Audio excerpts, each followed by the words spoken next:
All right, it is 6:30. I'm going to call this to order. Looking at this agenda, I think we're going to be together for a little while this evening. So welcome. Today is Tuesday, February 16th. Happy Mardi Gras, if that's a thing. And additions to the agenda, I have none. Anybody else on the board have any additions to the agenda? Seeing none, chair's remarks, I have none. Open public comments on agenda items only.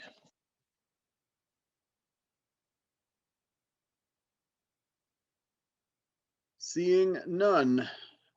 Guests, we have quite a few people here this evening.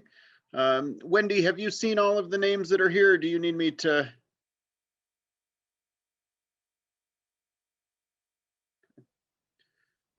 With that, I'm going to turn this over to David Emery for another COVID-19 update. Chief, the floor is yours, sir. Well, thank you, Mr. Chairman, and welcome everyone. I come to you tonight to do a quick update. However, the governor's conference today extended the state of emergency for the state of Vermont for another month until March 13th, March 15th. The ironic thing is March 13th, 2020, was when the state first declared the state of emergency. So we will be a year into that state of emergency. So therefore, on emergency management plan, I think we should, as Vernon, continue to follow that same path, even though it probably isn't going to be something we're going to need, but it's a good avenue to have, and we've declared it a long time ago, and I think we should stay there. However, not much has changed since 2 weeks ago. We certainly made progress. There's a ton of people that have been receiving the vaccine. They starting today to taking registrations for the 70 age group. They're anticipating that to take on a life of about 2 weeks or maybe a little longer. And then they're thinking they're going to be bumping down into the 60 and 65 age group rather quickly. That's good news. The good news also is more vaccine has become available to the state of Vermont as of today. The bad news is there's more strains that appear to be coming out all the time. It appears there's 7 of them at this point. And unfortunately, the scientists haven't been able to quite jump on all of that. They're still waiting to see if the vaccine that we're presently using is going to be able to take care of all of the strains. It appears that it is, or it may, they've talked about maybe a booster down the road.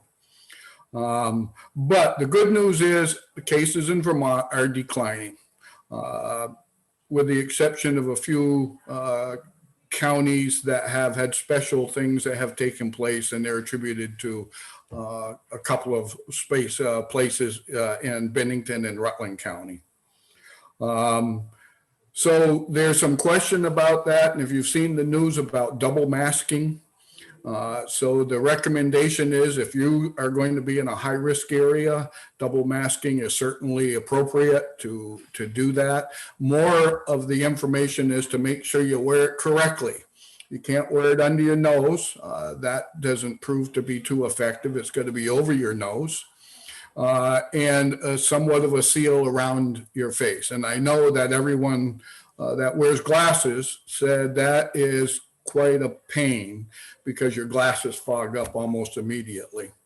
But so the double masking is recommended if you're going to be in that type of environment. But the single mask, social distancing, is hand washing is still the imperative thing. That's still where we're at. There is some light at the end of this tunnel, and things look like they're going to get better. So that's about all that I have right now. Mark Snow is with us tonight, and I think I'll give it to you, Mark, if you want to. Hi, everyone. Thank you, Dave. Just a couple things to add.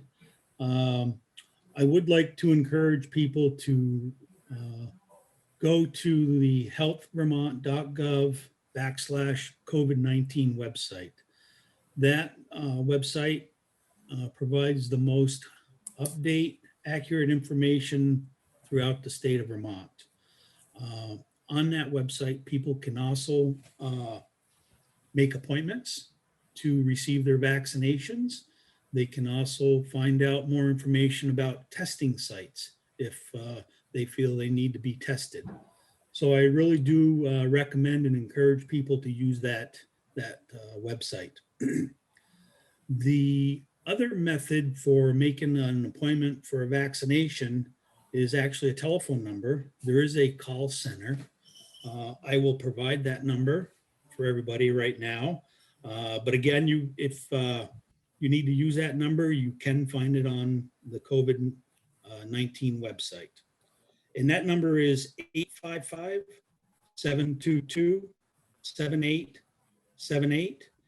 And the call center hours are Monday through Friday, 8:15 to 5:30 p.m., Saturday and Sunday, 10 a.m. to 3 p.m. So those are the two methods that I'm aware of for making appointments to receive vaccinations. Like Dave was saying, currently the state is in phase 3 for providing vaccinations to people. And phase 3 is for the age group of 70 and older. It is anticipated, like Dave said, in early March that they'll be dropping the age group down to the next phase, which is phase 4, and that age group will be 65 and older. So the state is making progress for providing vaccinations. Hopefully people will remain patient and they will continue to take safety precautions for themselves and others around them. And that's pretty much what I have for this evening. And I just might add, Mr. Chairman, that reports from Vernon Green are very good.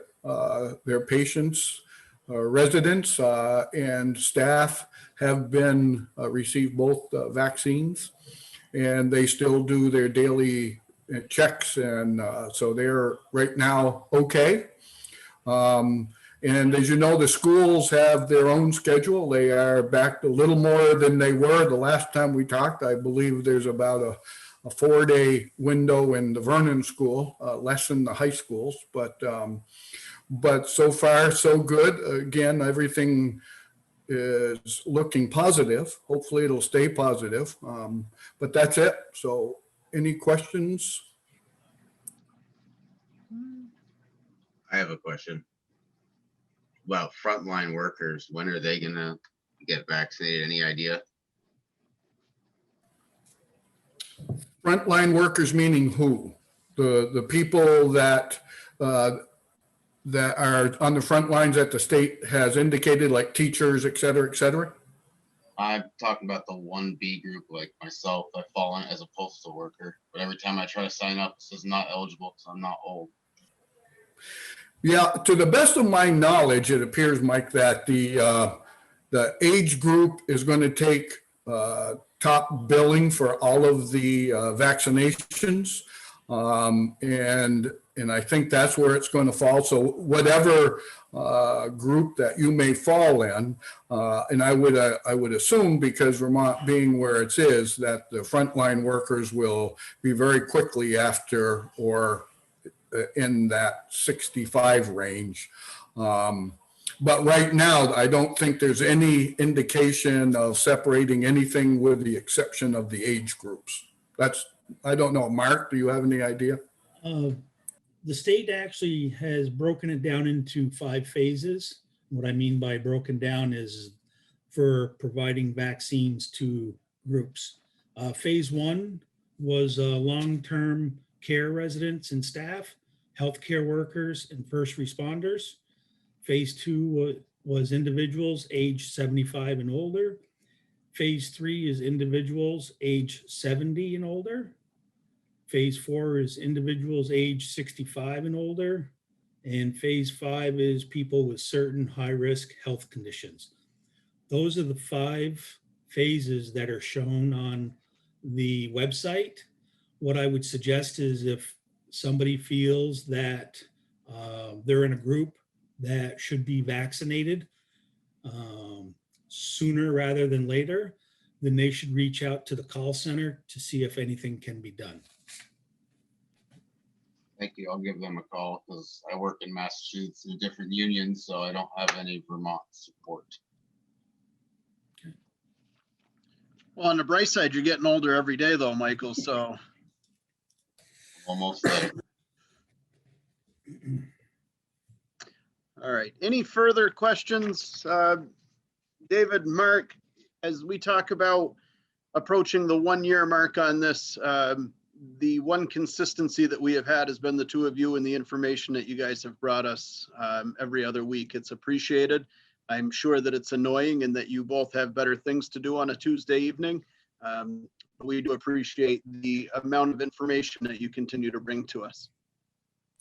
Thank you. Well, on behalf of the emergency management, I'm happy to do this. I'm hoping the information that we share has been able to help people make some decisions in their lives and maybe prevent it. As we know, Vernon residents have suffered the disease. So needless to say, that's hopefully we'll narrow that down to not quite as often in the near future.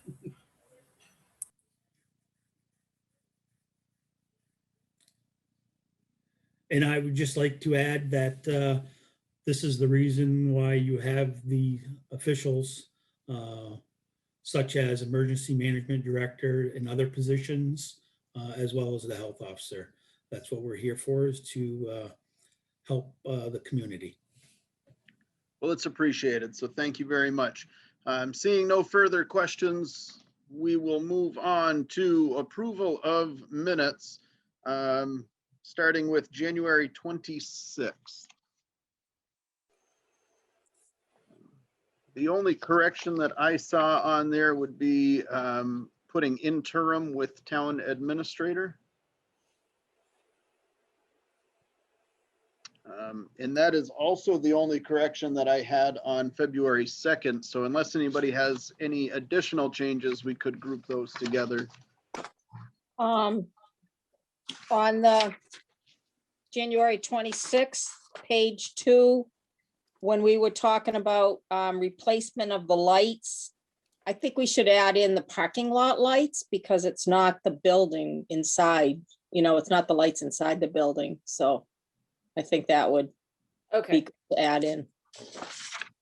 right, got it. Anything else on January 26th?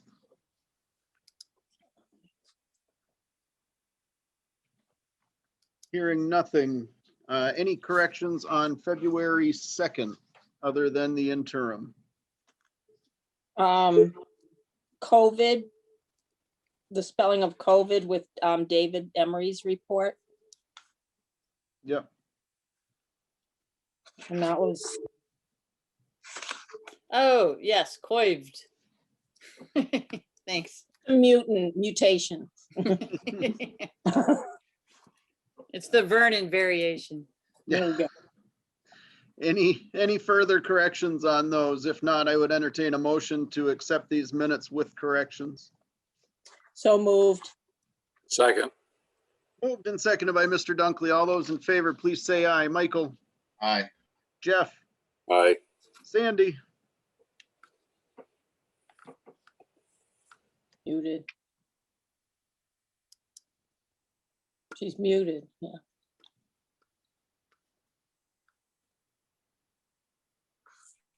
Aye. all right, Jean, Aye. and Chris is an aye. Next, we have the treasurer's report, please. Mr. Chairman, I move that we approve payment of the following warrant.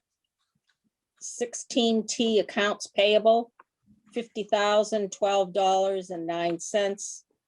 5S payroll, $8,174.40. And 6S payroll, $8,673.24. Second, Moved and seconded by Ms. Harris. All those in favor, please say aye. Michael, Aye. Jeff, Aye. Sandy, Aye. Jean, Aye. Chris is an aye. Next, on to new business. We are joined by Miss Pinkerton this evening. And she had approached Wendy, I believe, about the use of town or senior funds to provide transportation to vaccination sites. So we have looked into that a little bit. Not really sure the board's thoughts on that. We do still have the town van fund that clearly has not been touched because we have been under COVID. So the full salary is there, the fuel is there. All of those things are in place. So thoughts on this? Have the seniors been approached? I'm sorry? Have the seniors been approached? Just for courtesy? That I am not sure. Gloria, go ahead and unmute yourself so you can join in on this conversation, please.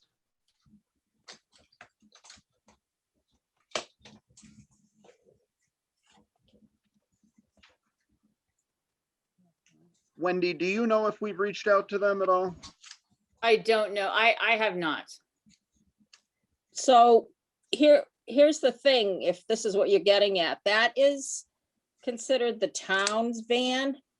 And the seniors are very adamant about that. It's the town van. Anybody can use it. Mhm. So I'm not sure what the reaching out to them Using their is funds. about. What's that? It was using their funds. The funds that were allocated for the seniors. Right. But Chris, You mean like the driver fee and everything? What's happening here? Like me to Only be, answer questions that you would ask. what's happening? There's Mr. Chair, senior- I'll be quiet. I'm not gonna say anything. I am so sick of Zoom. We haven't. Okay. Mary Lynn, I did hear you trying to chime in there. Gloria, I see we've got you unmuted. I'm here. I think your question about reaching out to seniors, we haven't yet do have the campaign, but we not wanted that until this was possible. But we do that in a very short time.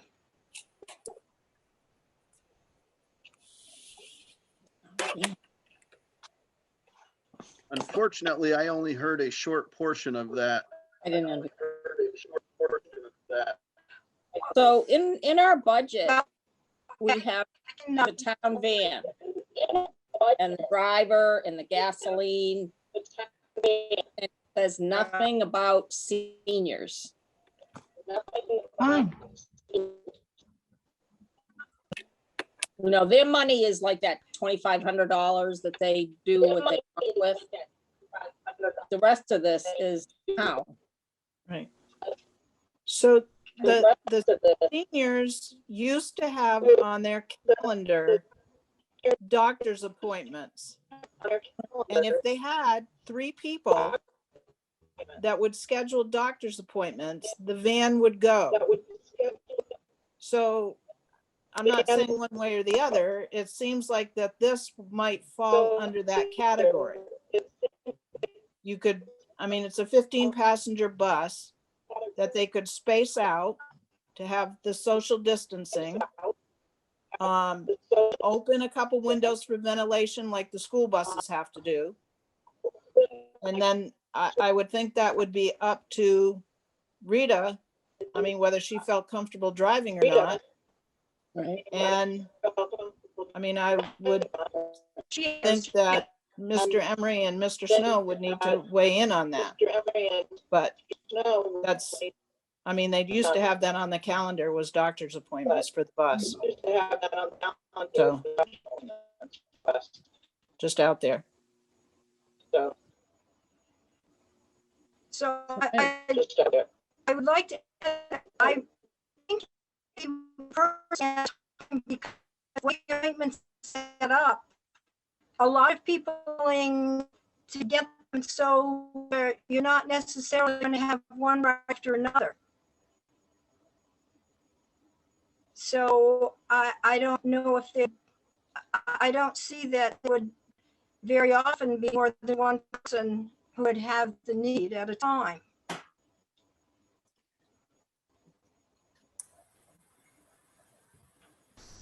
Yeah, just a suggestion. I can't, Gloria, I'm sorry, I can't really hear you and I don't know if other people can either. But now I'm echoing. When I was emailing Okay, with well, Gloria, can I keep talking? Can you guys hear me okay? Yeah. There was a concern that the van normally has a rule that it needs at least 3 passengers to make a trip. But I would suggest that you lift that rule for this purpose. And to me, getting people to vaccination sites is a very valid use of these funds. I mean, Right. David, I do see over there. I mean, we're also to almost March and none of that budget has been touched. So if we waived the 3-person limit, I still can't see how we're going to go over that budget line by the end of July. I know there had been some conversation about using a personal vehicle to do this. I don't feel that that's really in our best interest for insurance purposes, fuel purposes, or any of that. I do think that the utilization of that town bus would be in the best interest for this. David, please. Well, thank you, Chris. One of the things that you should keep in mind that the state has rolled out now a process where they will actually come to shut-ins. So if people don't have a ride and they can't get in there, there's a high probability that they'll roll somebody down to take care of that. Rescue Inc. is in the process, has been contracted with the state to do that. So that's one option. However, the bus option certainly is clearly valid. And you're right, you know, the whole appointment is less than 30 minutes. By the time you register, then you have to stay 15 minutes after the inoculation. So if you have 3 people, some of these people could be, you know, waiting for hours. Depending on how many people are going to do that. I'm not speaking against it, I'm speaking in favor of it. The other part is there are rules about opening windows for ventilation and the distancing, as well as cleaning the bus afterwards. So that would all have to be taken into consideration. But again, I would just reiterate that there is the option for them to come to you under that program.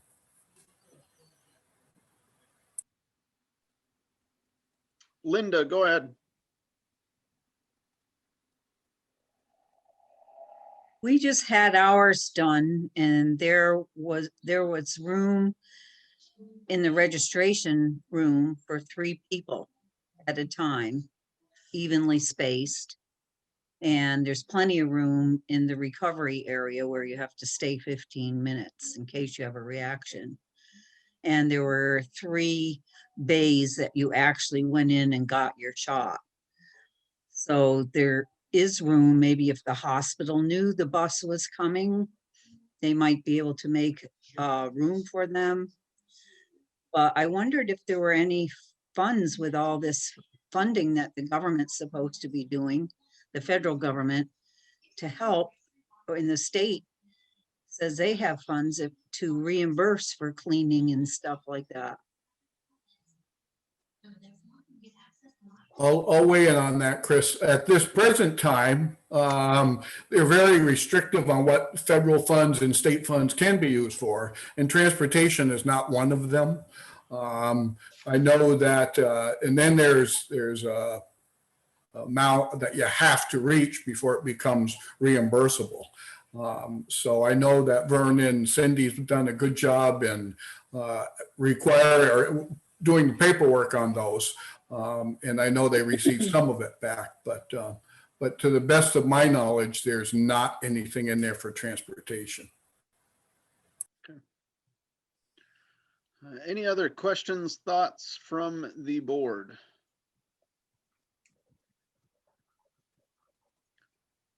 Seeing none, what is the board's pleasure this evening?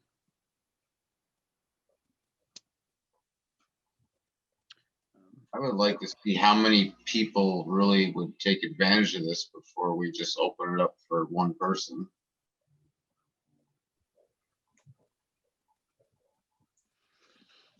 I don't know as if there's a way for us to really find out. I mean, it's gonna come down to availability and appointments and schedules before we would be able to determine who would benefit from this. Gloria, did you have a conversation with the van driver about transportation?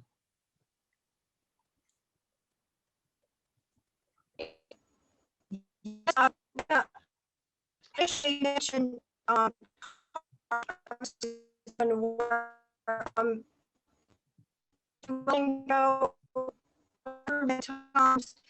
we really don't know until we talk to the seniors what kind of need we have.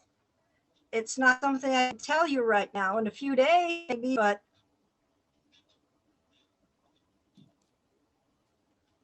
can you hear me? Yeah. Yes. Can anyone hear me? Much better now. Yes. Okay. Much better now. So I'm wondering if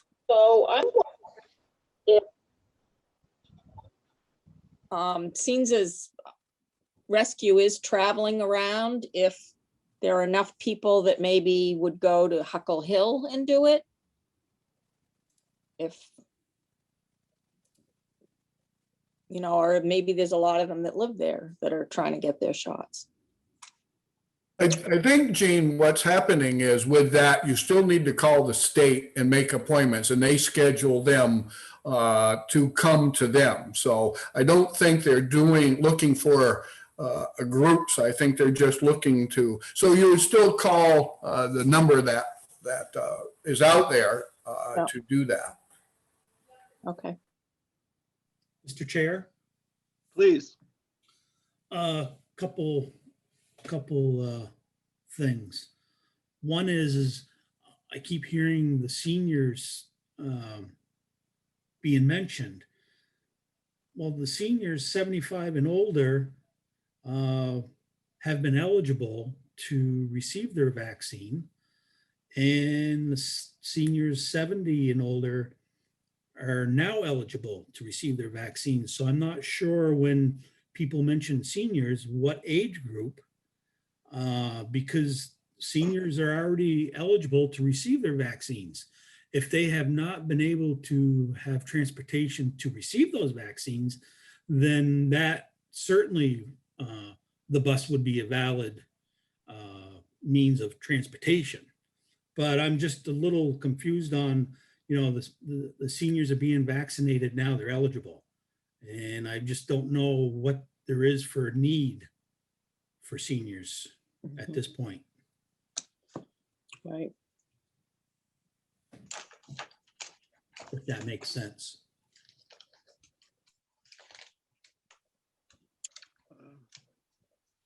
I'm open for any suggestions or thoughts from the board here as to what. Well, it sounded like Gloria said that they hadn't really even assessed the need. So I guess it really needs to start there. If there are people that just have not been able to get there, and see if the need is really there, because it's sounding like they don't really know that yet. Right, and if they're able to have them come to the house, they might prefer to do that anyway than go out this weather. You know? I'm with Jean. So would we be looking to see what the need is and revisit this at the next meeting for approval if necessary? Yeah. Jean? Yes. Yeah. Yep. All right. And that's in line with what Michael was saying. Michael, you agree with that? Yes, exactly what I'm saying. Okay. All right, so we will, Gloria, while you are still here, we greatly appreciate you bringing this to us. And with some more information, we would be more than willing to act on this. So please keep in touch and let us know what else you need and if the interest is there, and we'll happily bring this back to the table. Without any further discussion on that, we will move into old business. We do have Linda and Tom here this evening from the capital plan, and we're going to discuss a few things on that. Select board members, you should have in your packet the some updated numbers to go along with throughout this discussion. Linda, I'm going to turn this over to you, please.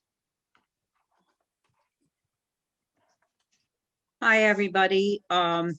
I asked each of the committee people to go back and contact their department people, which they did. So we have Catherine, Sandra, Tom, and myself that are online today. And we contacted them, and in looking at, we asked them to look at, we made a whole new list starting with what was needed starting either last year or this year by need year. So hopefully that was more helpful to you as select board members. Yes. And then went back and talked to each of the department heads, and the question was, do you need the things that are on there? Or do you think it can be delayed, or what is your opinion on them? So the results were, I talked to Chris, and we were going to discuss today the need for the sanitary waste and vent riser and the pole mounted lighting, which is 4 poles on the Governor Hunt side that are rusted. The 2 on Fort Bridgman side were looked at, but they didn't feel needed to be replaced right away.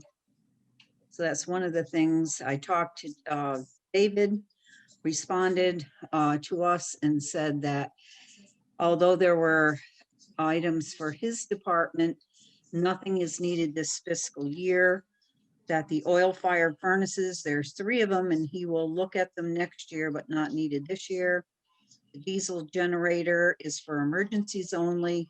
We've had very few time to use it, has very few hours on it, less than 300. And it was purchased in 98, 99. The overhead doors are serviced by Champion Overhead Doors of Dummerston, and they're 35 years old, and we can ask Ed Hughes to review their useful life, but we didn't need to do anything about that now. Tom talked to Seth at the Recreation Department, and the only item that was on for a 21-22 start was the driveway parking area seal coat, but David does that, and so they don't have anything that needs to be added. Kat spoke with Alex Dunkley. Their only item was the fuel oil tank, and those we aren't going to replace till the state says we should. And my feeling is maybe we should add more to that now that we know how much they're going to cost to replace.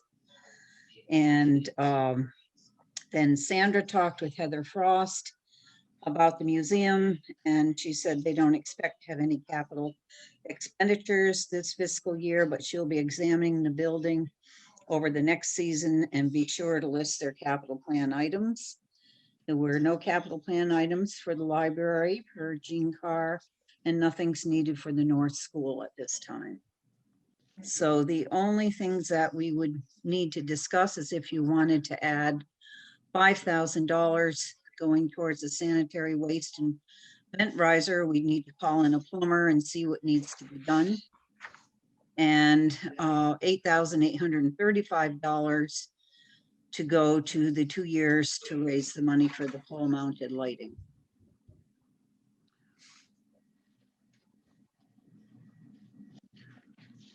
So the oil-fired furnace at the highway garage says it's a need year of 2020. I understand what David is saying, that it's not needed right now.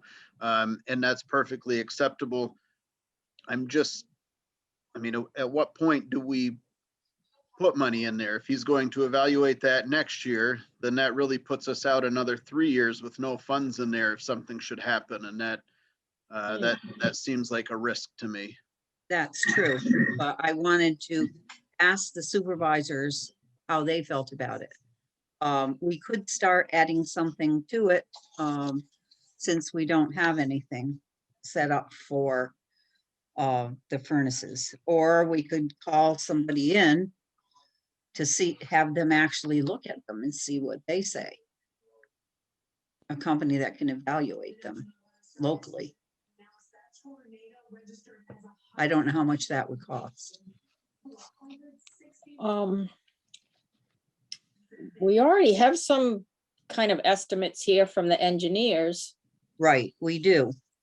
And that's why we had it on there, because they have 11,000 for the oil fire furnace, and we were going to add half of that for this year and half next year, but David said he didn't feel we needed to. So I wanted to bring it to you and let you decide if you think that we need to add that on there. We Well, he wouldn't may not we feel wouldn't like, be spending that money this year anyway, because it's a 2-year program.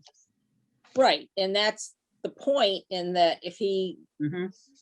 says he doesn't need it next year, but that still doesn't help us save for when we need it in 5 years, you know? How old is that system? Do we know? He didn't tell me how old he thought it was. But they said it should have been replaced last year. I think that there needs to be some funding put in there. Okay, so we could put 59, was it 59 and 59? I mean, if David is saying that he If wants he- to if he wants to reevaluate it next year, could we break that into thirds? Yeah, we could, you can if you want to do that.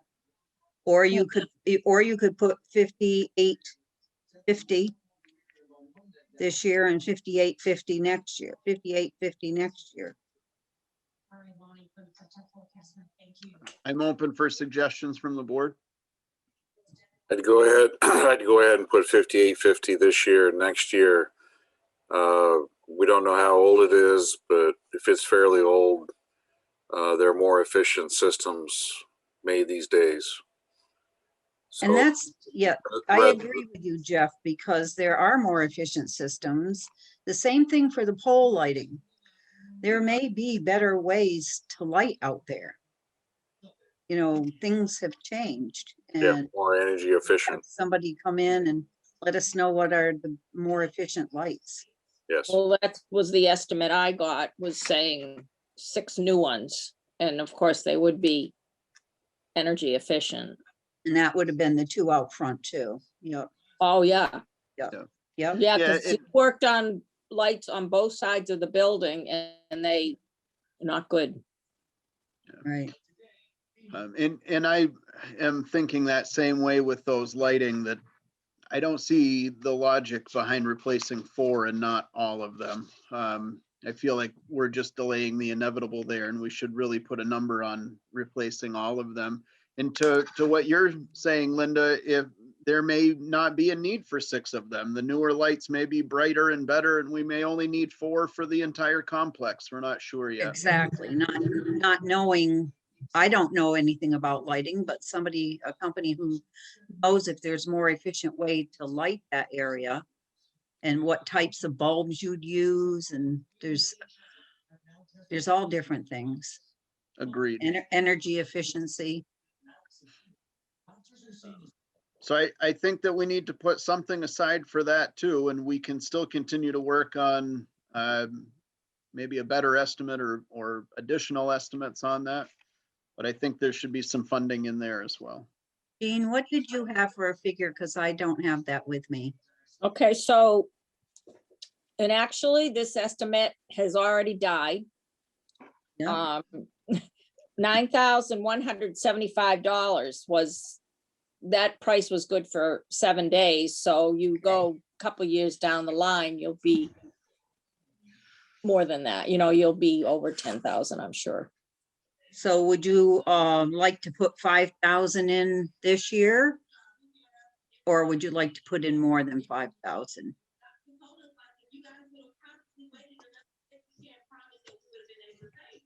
Let's start with 6,000 unless there's an objection. Yeah, I agree. Okay.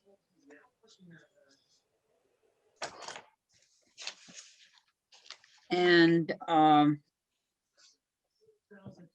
that would be the only things that we would have to add in there.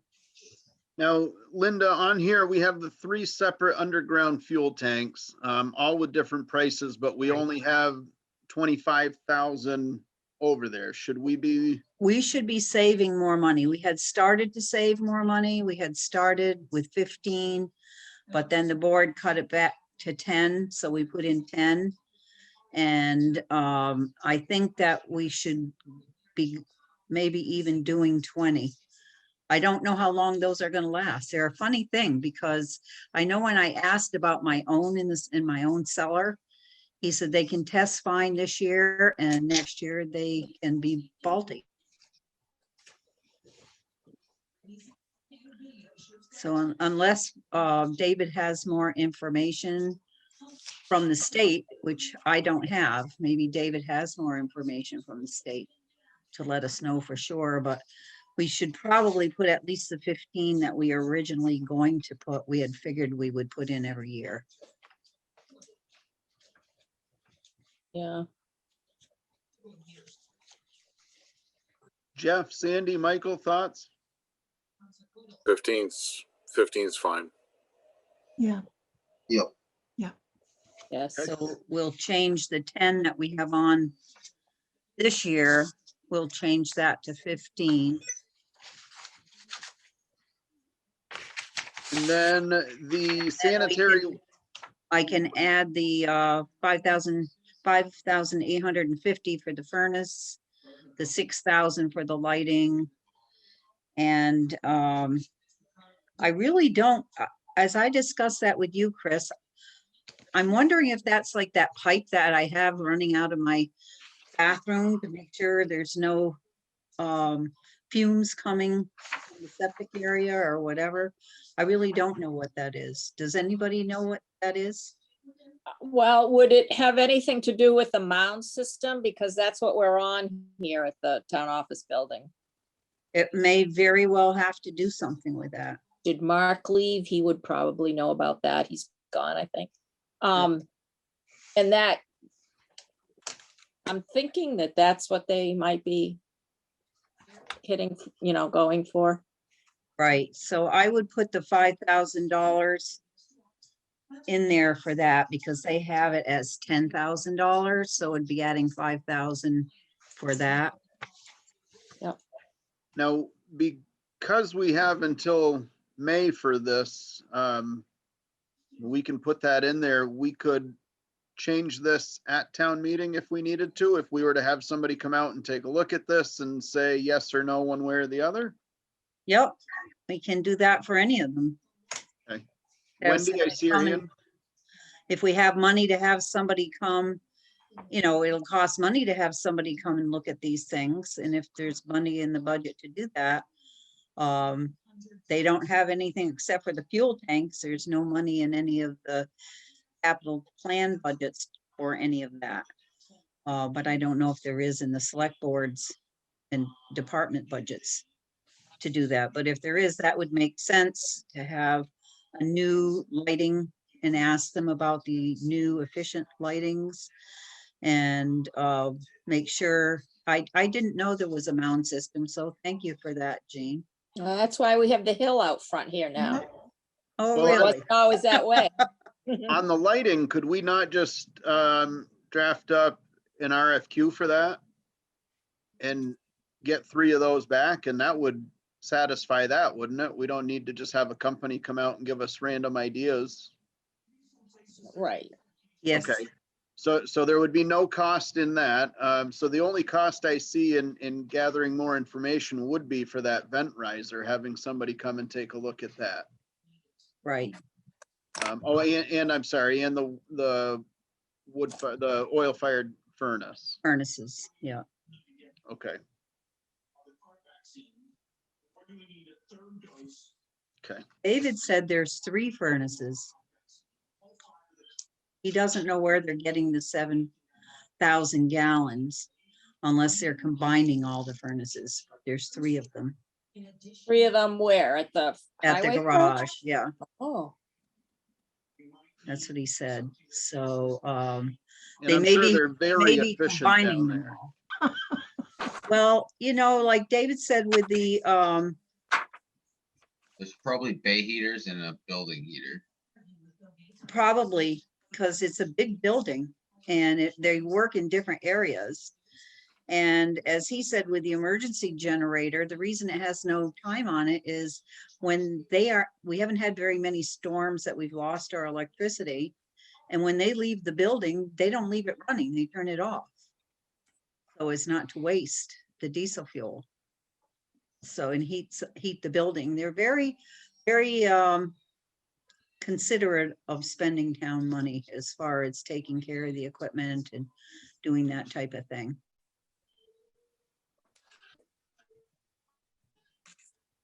Any further thoughts or discussion from the board on these items? Chris, if the bids for the lights came in at less than 10, could we take it out of the emergency? We really need to get those lights fixed.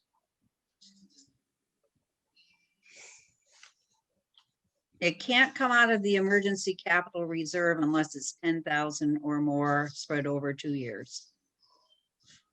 I thought that was the capital plan, Capital plan, yes. but the emergency reserve is not. emergency. Oh, that's a different one, yes. Yep, the one you created, yep. Okay. So Wendy, go ahead. Yeah, I'm sorry. I just wanted to remind you, you had thought about talking about the telephone system in this conversation. Oh, I don't know if you yes. still want to do Right. that. And I just wanted to ask you about the process after you've decided which things should be in the capital plan. Yes, so let's go ahead and finish the lighting question. Sandy, yes, I like the idea if it's under the 10,000 that we look in that direction, and then we could pull this $5,000 from the capital plan at town meeting. So should we go ahead and draft up the request for bids on that? I would think so. I mean, Jean knows how dark it is. Okay. Right, Wendy, maybe not this coming week. I know there's a lot going on, but can we start to look at a request for bids for the lighting at the town office complex? Sure. And is it for the front and the back? Is it for both sides? Preferably, yes. Okay. All the parking lot lights. Yep. So now the phone system that needs an upgrade and all of that wonderful stuff. I know, Jean, you have some time into that. What are we looking at here? Oh, gosh, now I gotta find it. Here we go. This is also an old quote from last November. For $5,900 for new phones and the system and the labor.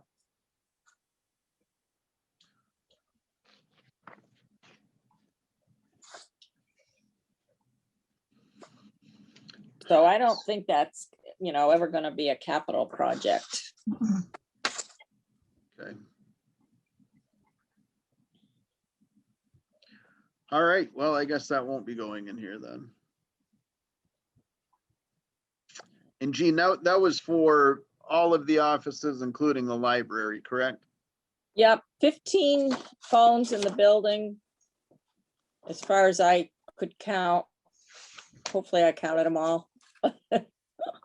If not, that's all we're getting. That's it, they're not getting them. All right, so we'll have to revisit that again after we get through the elections here. And then we can take a close, yeah, Linda, go ahead. Would you be looking at also phones for the fire department, for EOC, and for the highway garage or just the town office complex? Well, our system within this building is really hurting. It's very old and Right, I pick up my phone many times a day that it's rung and nobody is there, or they've actually been calling a different department. It's right. not good. But if we did look at a new system that did bring everybody current, the rec, the fire department, the EOC, I don't know how that works with the thoughts and the talks of the EOC moving back into the town office building. But it seems to me that if we were all on to new equipment, that it would be much easier planning going forward. We've got the new website that's going to be coming out. That's going to make things easier. I'm just wondering if we should be looking in a direction of, I want to say streamlining, but at least bringing everything current so that it's functional, makes sense, and works when we need it to. Well, the difference may also be that almost every department in this building has their own phone number. So you've got kind of things coming in and going off in many directions, which may not be the case in any of those other departments,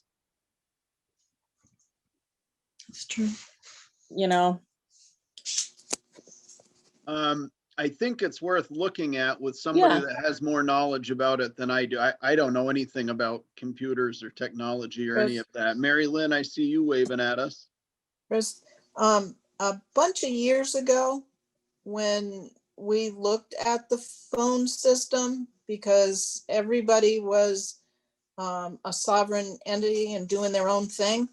And we kind of went through and combined, I guess combined is, I don't know if that's the right word. I found so many phone lines in that building that were not connected to anything, not being used any longer, not, I don't know, they were just there. So I think they did the best they could into kind of wrangling some of that stuff into some semblance of something, because everybody had their own phone bill. Everybody had their own, the one office decided we want another line, so they just called up and got another line. Somebody else decided, oh, we needed another fax machine. They just called up and got another fax machine or fax line. So when all that got put into one grouping instead of a dozen different groupings, I think some of that is probably left over. And I think I think you're all right that needs to be probably brought up to at least 2019, you know? Would be nice. So, Yeah, So because it's the actual equipment that's in the building and that that is too, so old. right, and that as well. I think some of those Yeah. lines probably still are left from when the building was built. Yeah. So should we be looking at trying to obtain a bid on that as well for all of the town departments, or do we want to stick to just the town office building? Switch the whole town over, we could get it on the capital plan. Yeah. I mean, I think at some point we are going to have to accept the fact that technology is going to continue to expand and grow, and we can't remain stagnant and expect to keep up with the times. So I think that we should look at that. We should look at it in all of the buildings, and you know, it's no different than the amount of contracts that we hold for this person's mowing this lawn and this one's mowing that one. If we can start to group these things together so that it makes sense, I believe it's going to be cheaper in the long run and make everybody's lives a little bit easier. But are we asking the town office to wait 2 years to get decent phones? I think at this point, I'm asking that we have some information to weigh one way or the other. I mean, if that doesn't work out, what the town office needs is still under $10,000. So it's still not going to be hung up on the capital plan either way. Yep. But if we find out that we could do all of our departments and all of our buildings and bring it all together for $12,000, is that worth waiting a little bit longer to have all of that together? I'm not sure, but I think we can't make that decision without having an accurate number. Right. Any thoughts, discussion, argument on that? No, go for it. David, I see your finger. Yeah, I missed part of the conversation, but as far as the EOC moving into that facility, I think it's probably definitely happening. I have had conversations in the last few weeks with Vermont Yankee, so we're not under the gun to do that. However, probably it's good and we should start making plans. As far as that particular building, and Mary Lynn mentioned all the phone lines, the EOC used to be there. Back when Vermont Yankee picked up the tab of all the, and I'm going to tell you, there were probably 12 or 15 phone lines out in the big room, in that great room, that was all designed for an emergency. However, I'm 90% sure all they did was cut wires and abandon parts of it, and none of it's been torn out. So I think an evaluation of the whole town office is appropriate. I know when you bundle different phones and internet and stuff like that, it becomes far less expensive than doing them separately. So, but I would tell you that wherever you go, we should include the EOC as building a home there. All right, so Wendy, along with the other request for bid, I think we should start looking into who we may get out to give us some pricing on this as well. Yeah, I'm happy to do that, but just let me mention, it's probably going to be more of an operating expense rather than a capital expense, just because of the way the service is provided now with the voice over internet. Yep. So I think it does make sense not to put it in the capital plan. And sorry, I just brought it up because you had talked about it there previously. Yeah. I can get some information for you. Yeah, let's do that, and let's see if there is a possibility that we can bring all departments and buildings into the same. I'm sure Cindy would like to just write one check instead of 15 different ones, but maybe not. All right, so we will move on to the report on the town's residential curbside trash and recycling program, and we are joined tonight by Bob Spencer and John Fay from Wyndham Solid Waste. Gentlemen, I'm going to turn this over to you. Okay, thank you, Chris and Select Board and others. This is Bob Spencer. We also have Sandra Rulowich on the call. She's Vernon's representative to Wyndham Solid Waste. And this project we're going to report on tonight is a result of her responding to our letter to the Select Board last fall, asking if there's technical assistance for recycling, solid waste issues, and Vernon requested that we help them out, evaluate their current program for curbside trash and recycling. We met with you folks, I think it was January 5th, suggested this financial evaluation, and the board said, how much is it going to cost? And we said, we're covering it. And they said, do it. So that's what we've got for you tonight. Wendy, can you share that flow chart for people here? Yeah, give me a minute. I'm sorry, I don't have it up, but I can find it. Okay. One of the things Sandra suggested is, being relatively new to this whole solid waste system here, she said, I can't picture how it all works. So she started sketching on her whiteboard at home and came up with a sketch. And then John Fay's pretty good with the graphics programs, and he put together this flow chart. It is actually very interesting. And if we can share it, are you the only one who can share, Wendy, or could John share? I think we can give sharing to others. Sorry, just all right, let's see. No, I don't have. I will find it. Yeah, it came with the memo and the spreadsheet. No, I'm actually looking forward to putting it up on the website too. Oh, okay. Okay. Okay, I have it. So let me, And then it won't take long. I'll just talk you through it. And then I'm going to turn it over to John for the financial analysis. We can take some questions on the flow chart, but then to explain the financial analysis, we'd like to go through it in about 5 minutes and then open it up. okay, do you see it? Got it. Thank you, Wendy. So this depicts 3 boxes on the left coming out of a typical house. There's the blue bin recyclables. There's trash, which is now a pay-as-you-throw item. And then there's food scraps. So let's go up to the blue bin, Wendy, please, and follow that. Triple T Trucking comes around and picks up the recyclables each Thursday.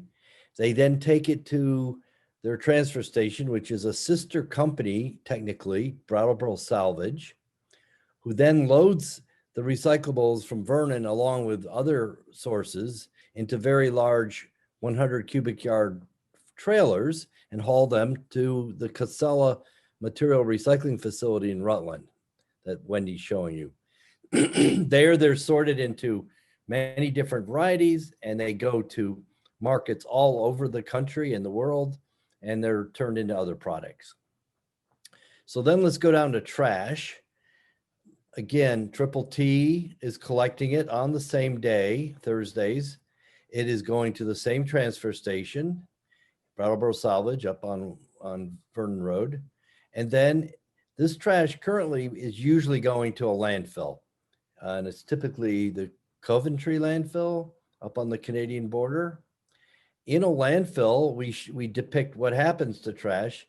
It generates methane, the top bubble, which then some of it is released to the atmosphere as a greenhouse gas, a very potent greenhouse gas, actually. And some of it at Coventry is converted into electricity as the methane is burned. If you then go down to leachate, the other part of landfills is the liquid that percolates through the trash from rainwater. That is a regulated material. It's collected in a lined landfill and is typically sent to a wastewater treatment plant and then discharged into a river, typically a river. So there are some lake discharges.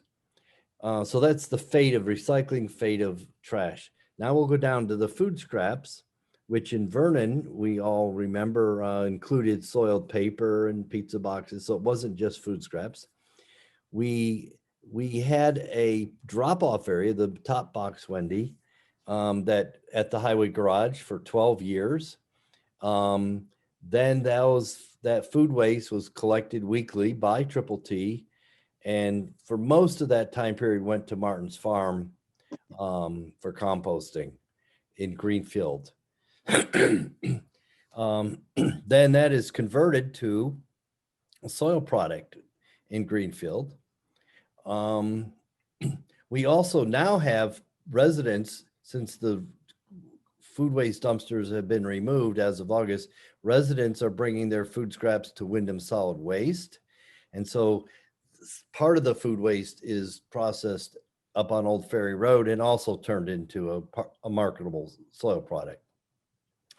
Then we also have backyard composting options, and we have a lot of people in Vernon that like to compost in their yard, and that's turned into a soil that's used local in their gardens.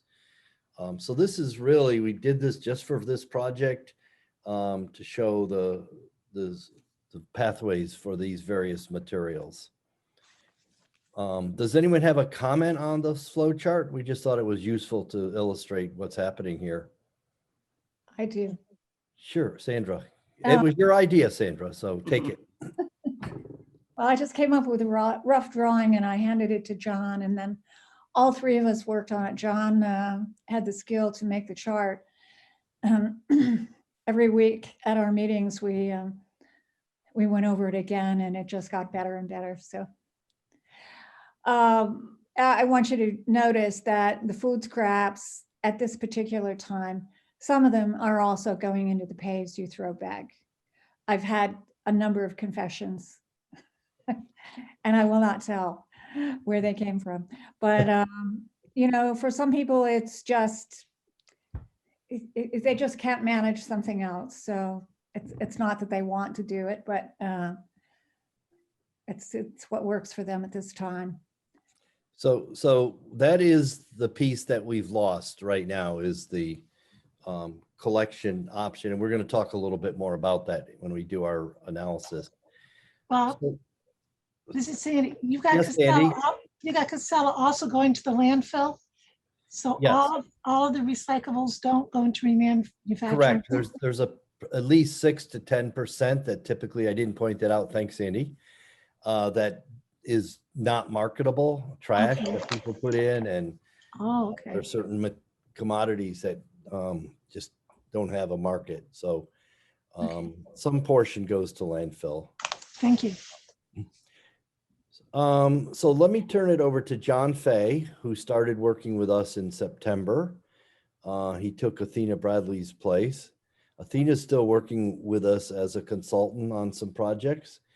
But John, why don't you take, and I'd like to call everyone's attention to the memo that went out with your packet, Select Board. And have John briefly walk you through it, which also includes a spreadsheet on the financial analysis. You got it, John? Yes, I don't know if it could also be shared as a window. But if not, I can talk my way through it. Why don't you start talking and All right. I'll look for it. Sounds like a plan. All right. So basically thank you, Bob, first of all, for running through that chart that really kind of shows how the flow goes. And the cost is in 2 locations on that flow chart. One is the trucking, and the other is disposal after going to Brattleboro salvage. So those are the 2 biggest costs for handling the material. And in our analysis, we looked at 3 years of both the collection costs and the disposal costs. So we can see what's happening for Vernon in terms of the cost of doing the trash and the recycling. We also had organics involved, but that was never a very large cost because Triple T was essentially giving the town a kind of a good deal because they had the rest of the contract.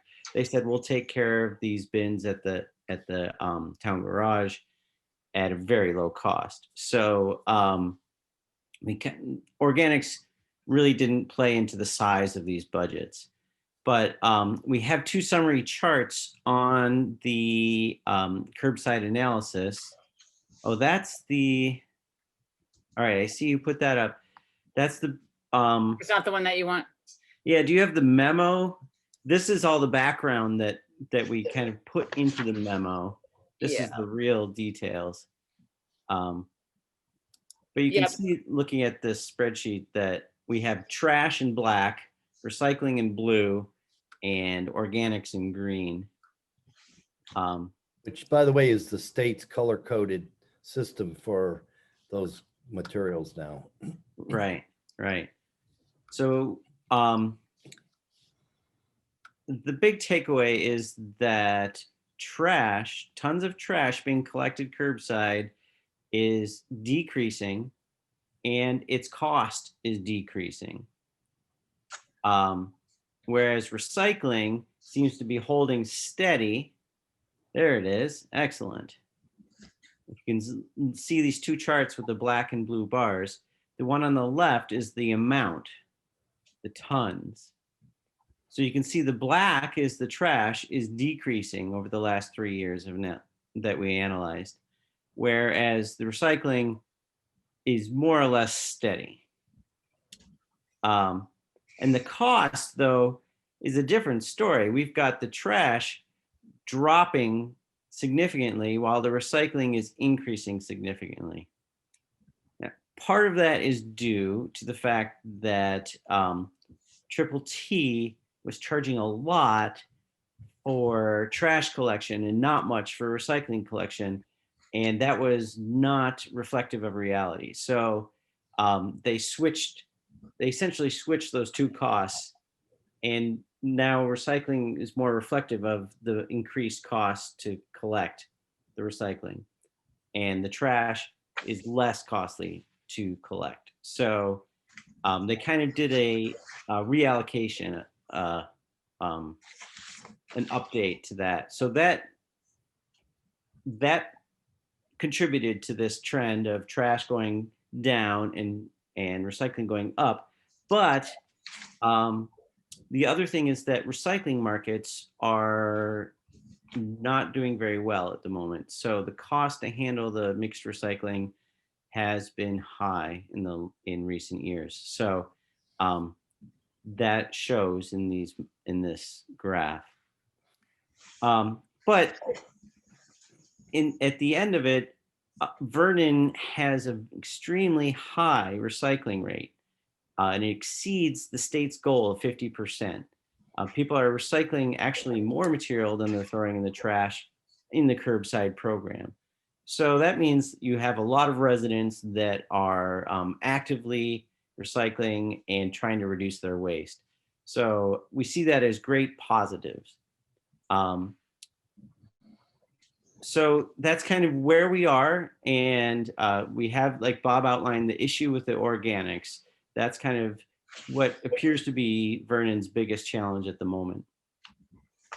And so we have not, well, I guess I'll pass this back to you, Bob, in terms of the different ideas of next steps that the town could take that we could help them with if they're interested. Sure. I want to acknowledge Cindy Turnley's contribution to this analysis. Just so you know, it was based on evaluating 36 months of invoices from two different companies, Triple T and Brattleboro Salvage. Sandra, I did 2018. I did that last year, actually. Sandra took on 2019, and then we all worked on 2020 when Cindy got us that. So this had not been done. We didn't really know what each of these items was costing. And we've boiled it down in the memo to a cost per ton. So you can see when you look at the memo that the cost per ton for recycling has gone way higher than the cost per ton for trash. And that's actually what's happened at Wyndham Solid Waste, our transfer station. We're paying about $105 a ton to get rid of our trash, and over $200 a ton to get rid of recycling. It's twice. And this is industry wide right now. And we don't see it changing in the near term. So this is just basically to give you this information that your recycling and solid waste program is working.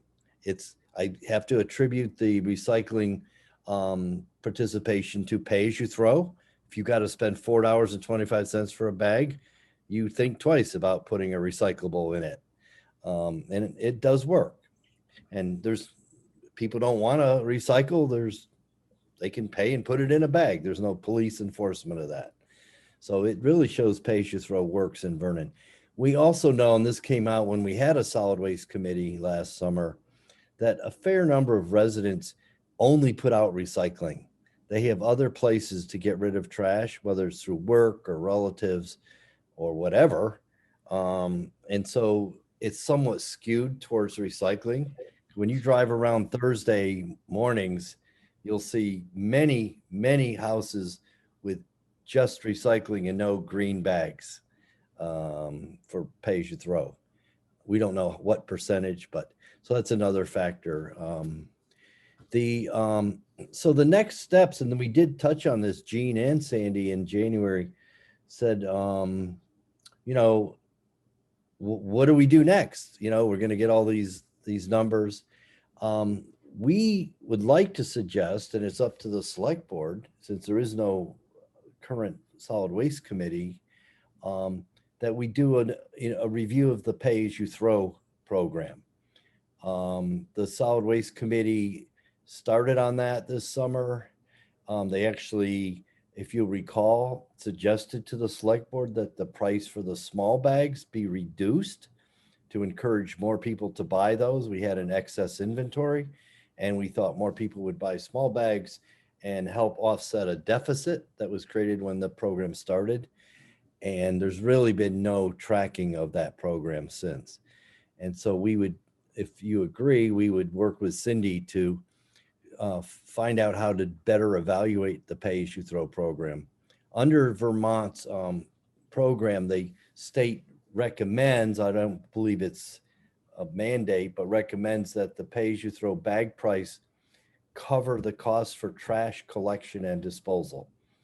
It doesn't have to cover the recycling or administrative costs or composting or other things. So, but we would confirm that the bag price is working in this analysis.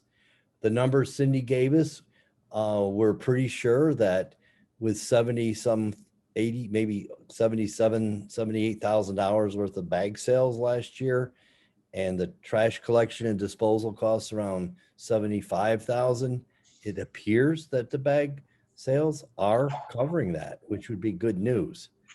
So if the board agrees, we would take on pay-as-you-throw and turn that around in the next month and come back to the board. And the outcome of that could be to recommend different bag prices, either higher or lower. I think we have a good distribution system now with J Spec and Cold Brook and Guilford Country Store. And once town office is open and the rec center, will also be selling out of there. So we do get the bags out. It's convenient for most people. And then the other couple ideas that we had is that, and this came up at our January meeting, is we could look at, and this would be after the pay-as-you-throw analysis, we could look at what it would cost for the town of Vernon to have its own transfer station. If the town said, you know, we could run our own transfer station for less money than curbside collection, they might decide at town meeting to do that. But it wouldn't be that difficult. I did an analysis when Mike Kordemosh was on the board, 7 or 8 years ago, and on a solid waste committee, of a transfer station at the highway garage. And we did come up with a cost estimate then, and nothing happened with it, of course, but we could revisit that. The other thing that we could look at for the town is the piece, this comes back to the food waste. There will be no collection of food waste in Vernon through those type of dumpsters unless we have a transfer station, which is a locked, staffed facility. The state has new regulations that makes the dumpsters that we were using non-compliant unless they're at an attended site. I think we could have gotten an exception on that or a pilot approval because our program was so successful and had no problems really from environmental perspectives. But nevertheless, right now, there is not a convenient option for food waste disposal, like Sandra was saying. So one of the things the town could do and is do an RFP for separate food waste collection curbside. Triple T, when the solid waste committee was meeting this summer, said they were not interested in offering that, even though they do it in Brattleboro. But there's the contract we have currently with Triple T is silent as to food waste. So there's no reason the town couldn't do an RFP for food waste collection curbside. And I think Triple T would probably bid on that since they already have the other. We do that?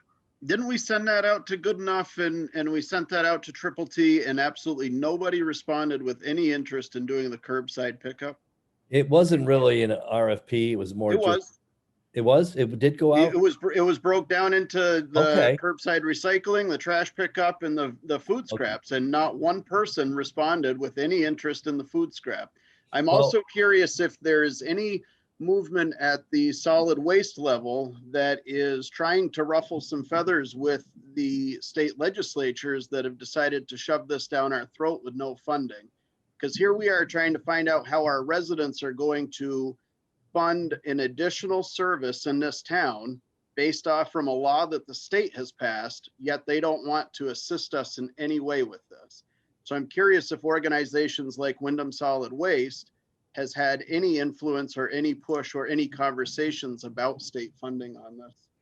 Yes, we have, Chris, and so have the other solid waste districts. We have an association that meets monthly, and it does meet with the agency staff and the director level. But it is a legislative and budgetary decision, so there is no money to support this additional mandate from the state. It's the classic unfunded mandate. Right.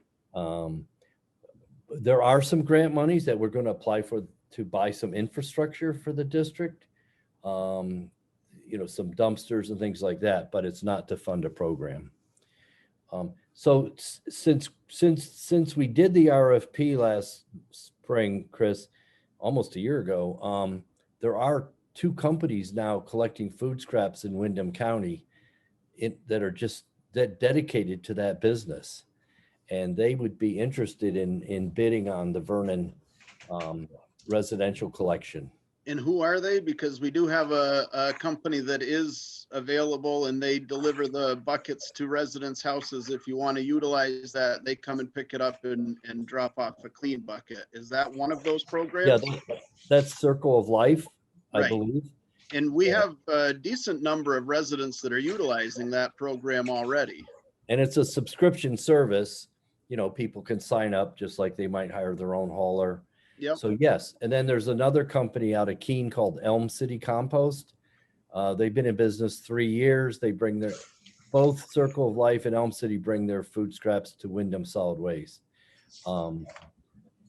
So one of the other things, if we don't do an RFP, we could just, and Sandra will probably write this up for the town newsletter, just publicize the names of those companies, like Circle of Life and Elm City, that residents can contact on their own.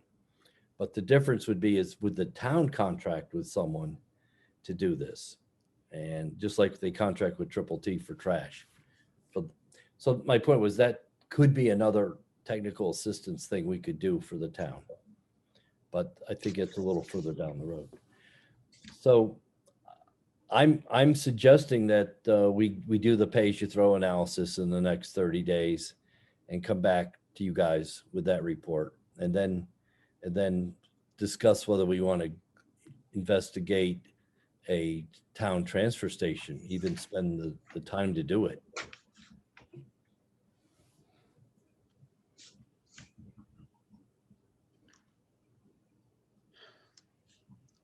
Thoughts, board?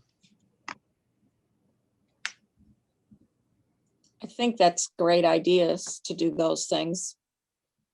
We've always struggled with keeping an analysis of the pay as you throw. It kind of starts to get done and then doesn't get finished. So That's right, Gene. We're You always- remember.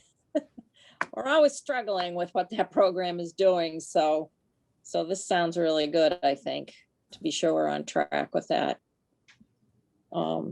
And progress through the other projects that you talked about too, I think. No harm in getting information and seeing what is possible.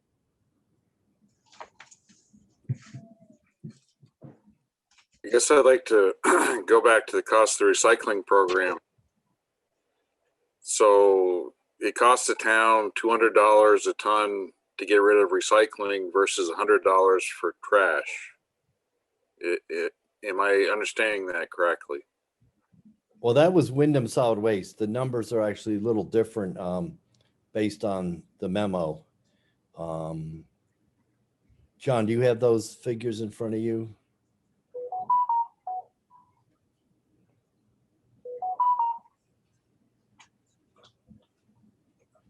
I think. Okay. I can't hear I'm John. pulling it up here. So where is it? There it is. All right. So for the town, for 2020, it's trash is 198. No, I'm sorry, that's per ton. $265 a ton for collection and disposal. So that's $265 for trash. And recycling is at $395 a ton for collection and disposal together. What the cost is to the town of Vernon. Yeah.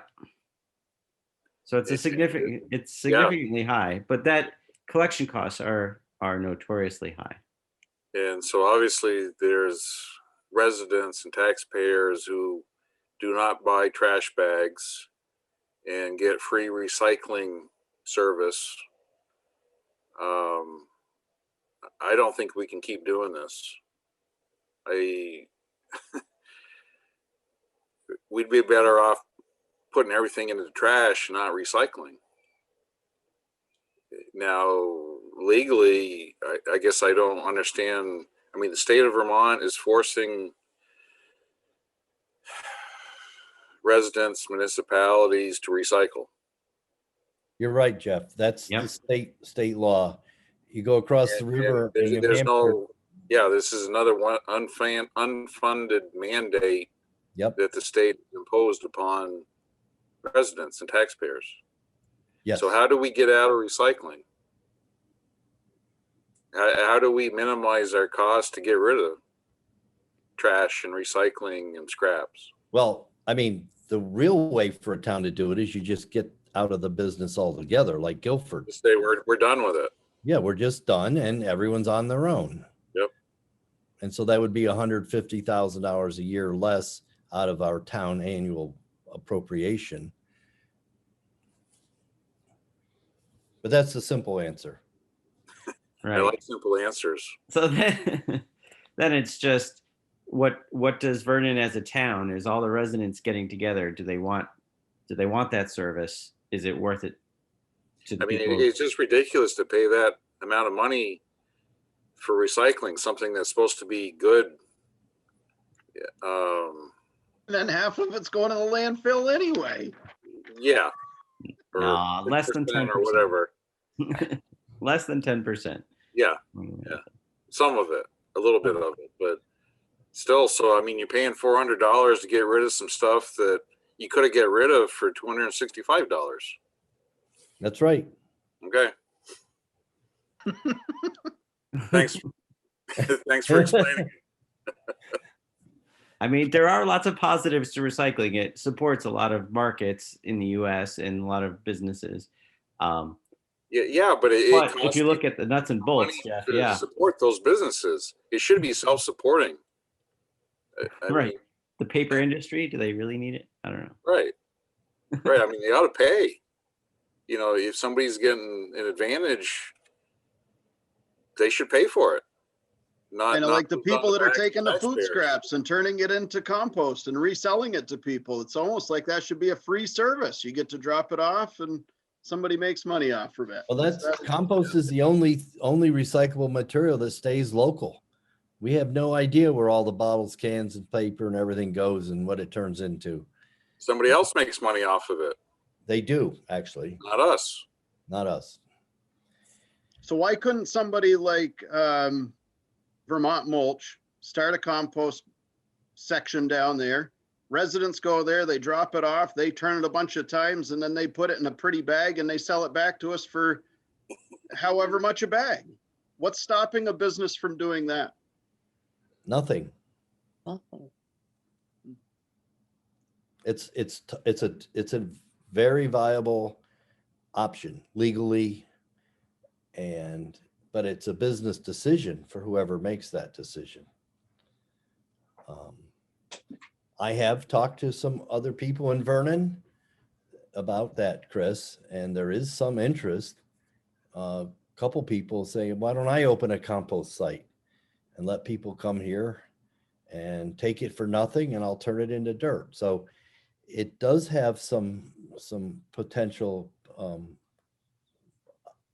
partners, but they have to step up and say they're going to do it.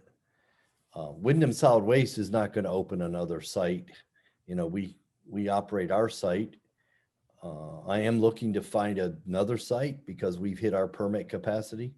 That's the other irony, Jeff and Chris and the board. We've because of the mandates, our permit, we've hit our permit level.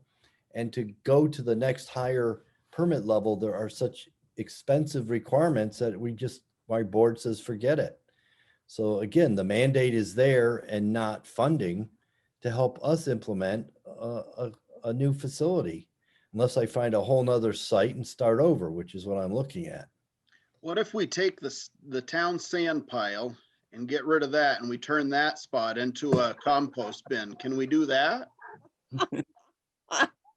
Save the town money. I think David would love that, wouldn't he, Chris? You have to get a permit from the state, like I have, like we have in Brattleboro. It's not that hard to get, but you do have to have a trained operator, and you have to, You need a permit to do anything nowadays. That's right. God, if only there was somebody in town that had a bunch of farm property, we could start a composting spot on it. If only there was somebody. I don't know who. Yeah. All right, so what's the board's pleasure with the rest of this, to allow Bob and company to evaluate the pay-as-you-throw and come back in a month to tell us what we should be doing? We all on board with that? Yep. Okay, well, that's a fairly discrete task, and we'll just do that and get back to you guys. And then at that point, we can talk about other programs like transfer stations, new compost sites, curbside collection, etc. I think Sandra's going to talk to Martin about writing up an article to tell people where they can contract for food waste collection at their house using these two other companies. Oh, and by the way, it's in the memo, but over 60 residents of Vernon since July have bought access stickers at Wyndham Solid Waste, primarily to use the composting facilities. So that's $40 for a year sticker. With 60, it's like 65 families have bought them now. So many people were committed to keeping the food waste out of the pay-as-you-throw bags. So we don't need any vote or anything, Chris, unless you want to, but we'll just take it from here and come back to you guys with Cindy's help. If you, maybe Wendy, we could have I don't know Wendy's involvement on this, but I'd like to make sure that Cindy knows that the select board would like her to work with us on this, just because it will be some additional work. I mean, she's been great helping us, but we're going to say, Cindy, we need more information. I can let her know. Well, can I ask you a question? Yeah. On the flow chart. So when Triple T takes it to Brattleboro Salvage, do they pay Brattleboro Salvage, or does Brattleboro Salvage pay them? It's an internal company. Okay, so when Brattleboro Salvage takes it to Casella, are they paying Casella, or is Casella paying them? They're paying Casella. Okay. And the town has a monthly fee that changes depending on Casella's costs. Okay. And so yes, the town's paying, residents are paying, Triple T's paying, and Casella gets the money. So I could do the town a favor and stop recycling. It actually saves the town money. All right. Jeff is all about saving money. I won't have to keep separating out, is this recyclable or not? That's right. Goes in the trash. Saving the town money. We can't publicly say that, Jeff, but. Oh, okay, sorry. I didn't say that. All right. Well, anyways. All right. It is a state Anything law. else, Bob, John, or Sandra? If not, we still have a few more agenda items to get through here. Well, thank you everyone for your interest in this. I'm sorry, Bob, before you cut out, I do see Linda had her hand up, and I believe I just cut off Michael. Linda, go ahead. I just wanted to thank Sandra and John and Bob for their presentation, because I thought it was very clear I like that flow chart that you and Sandra did, John. That would be nice if people got to actually see what happens to their trash. I don't know if there's a way for us to get it to people, if we could put it on our website so people could see it rather than have to mail it to everybody. We could definitely make it available for that. Yeah. Yeah, I'm already planning to put on the website. Well, Okay. so get this, Linda, one of the versions John put together, he took a price tag, a tag with a string on it and Yeah. hung it off each of the items with the price per ton. Wow. Like it kind of hit you. We said, well, maybe we Yeah. should focus on that. And it varies, it changes. So, Yeah. But the root of the whole problem I see is finding a way for manufacturers to eliminate a lot of this waste to begin with. So when I buy something, I'm not opening up 5 different things to get to what I want inside. And there's a lot of waste of packaging that way.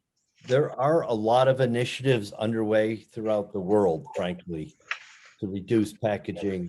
Mhm. And so The in best Vermont- way is to make the Vermont, it's- manufacturers responsible Right. for their packaging. It's called extended producer responsibility. So if they have to take back everything that they generate, all of a sudden the incentive is there for them to do it Good point. in a very Right. efficient way. That's good. Well, thank you very much for your work. It's appreciated. Sure. Thank Well, you. this is what we're trying to help the towns on these issues. Michael, I had cut you off. Go ahead. I was just letting you know Linda had her hand raised. Okay, all right. Awesome. Bob, All John, right. and Sandra, thank you for joining us this evening, and we will All see right. you in a month. It will be the last meeting in March. All right. Thanks, Chris. Thank you. Thank you. Thank you. All right. Next, we have the consider and approve amendments to the traffic ordinance, which was included in your packets. Has everybody had a chance to look at that? Mhm. It really just comes down to Deputy Whittle needs to have some road names changed so that way, if he is writing violations, that when it goes to court, he is able to defend those appropriately. So one of those roads being Arling Road should be changed to Sack Road. That's mentioned a couple of times in the ordinance that's included in your packet. There is also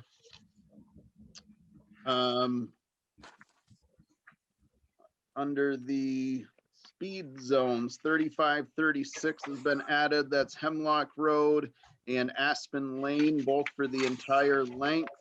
That is on page 2. On page 3, there is nothing. On page 4, number 10, we would be changing Arling Road to Sack Road. There is, you'll see on 37, an arrow that drops Oak Court and all of those roads in Central Park down to yield signs. After a conversation with David, the feeling is that those are under the stop sign category and they should remain there. His preference would be that those actually get switched out to a stop sign versus the yield sign. That would require some notification to the residents. On page 5, number 9, Arling Road turned to Sack Road. And I believe that's all that was in here. Comments, So, questions, concerns? Yes, Sandy. so number 37 will remain? at- Correct. Okay, So all of those will become stop signs. And David would be taking care of that. I don't know what the process is or proper notification. I know that Wendy and I had a conversation about that. And she was going to follow up with David dependent on the outcome of our discussion this evening. so when we amend the ordinance or update it, do we still have the same waiting period before it goes into effect? We do, okay, I thought so.